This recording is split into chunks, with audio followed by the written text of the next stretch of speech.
what your mind does is it creates what we call success barriers. And a success barrier is basically a limiting belief, a limiting self-image, or limiting behaviors which will block you from getting success that you're not prepared to handle. So a limiting belief would be like, oh, the world is scarce, so I shouldn't even try. Or a limiting behavior would be like procrastination. And then of course you've got, I'm not good enough, I'm a fake, things like, just all this different stuff. And what they teach you in self-development is to overcome it, okay? To overcome your success barriers. But the reason why these success barriers exist is, again, to create nice, slow progress. You want to develop slowly. You don't want to grow too fast. Because if you grow too fast and you don't have an evolution in your consciousness, you go fucking crazy. But if you grow at a nice, gradual rate, you hit these different traumas. They kind of fuck you up.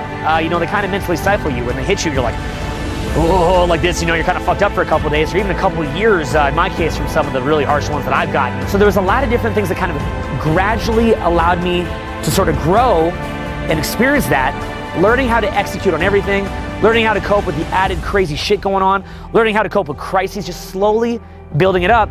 And, my kind of hope for this is that after, say, a couple decades of it, I've got a nice, deep, good foundation for success. And really kind of what I hope for you is that you want to achieve the same thing. What I'd say to you is, look, as you're going through your journey, realize that you're gonna have success barriers that hold you back from moving too fast, and that's fine.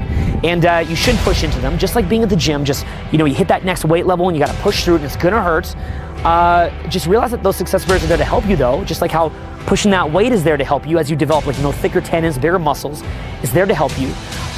Keep increasing the level of understanding that you have, the complexity. Keep increasing the level of stress that your emotions can tolerate. And I think the payoff, just in my opinion, is like a real understanding of the world and sort of a way of engaging with the world where little petty things don't bother you as much as it bothers a regular person. And it doesn't mean that you shouldn't defend yourself against those things. It doesn't mean you can't stand up for yourself.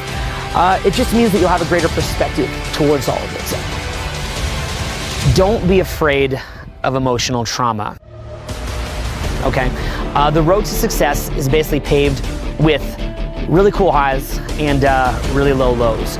And the difference between an enjoyable journey versus a very painful journey is that when you realize the context of what's occurring, that basically your emotional immune system is actually building up and getting used to being hit harder and harder and harder, when you realize that your mind is being conditioned to understand deeper layers of complexity and to navigate a more complex landscape. When you realize that that's basically what's happening, when you're getting knocked and all that, that is what is going to make the journey a lot more enjoyable. What I think it ultimately comes down with is not being wounded. You can get hit, you can get hurt, but don't become a wounded human being.